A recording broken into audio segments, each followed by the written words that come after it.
Today, July 23, 2025, the U.S. Supreme Court issued an emergency ruling that's sparking heated debate across the nation. In a surprise decision, the court has temporarily allowed former President Donald Trump to fire 3 top commissioners from the Consumer Product Safety Commission or CPSC.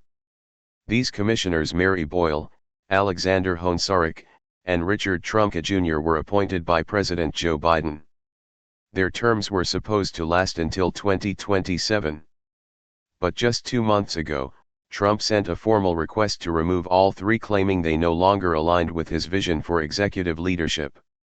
Lower courts initially blocked the move, calling it illegal and a threat to the independence of federal agencies. However, today's Supreme Court decision reverses that block, at least temporarily. The ruling came with no detailed explanation, as is often the case with emergency decisions. This development has triggered concern among legal experts, many of whom warn that it could undermine the long-standing autonomy of regulatory agencies. The CPSC plays a crucial role in American life. It oversees the safety of products like children's toys, electric scooters, kitchen appliances, and more. It can order recalls, issue warnings, and even ban items that pose a threat to consumers.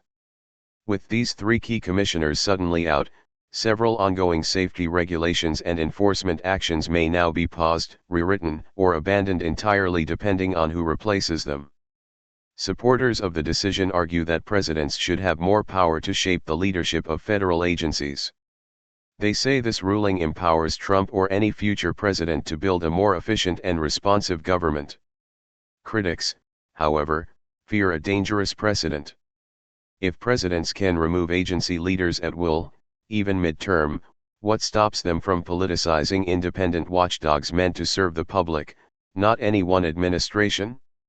It's important to note that this is not a final verdict. The legal battle continues in lower courts, and the Supreme Court may revisit the issue again.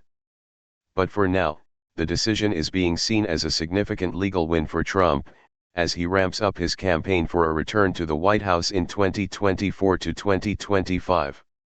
This is also the second time in 3 months that the Supreme Court has issued a favorable emergency ruling for Trump. The trend is raising new questions about the court's relationship with conservative political forces.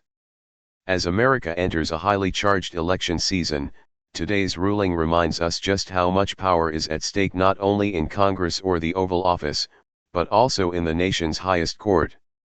Stay with us as we continue to follow this developing story.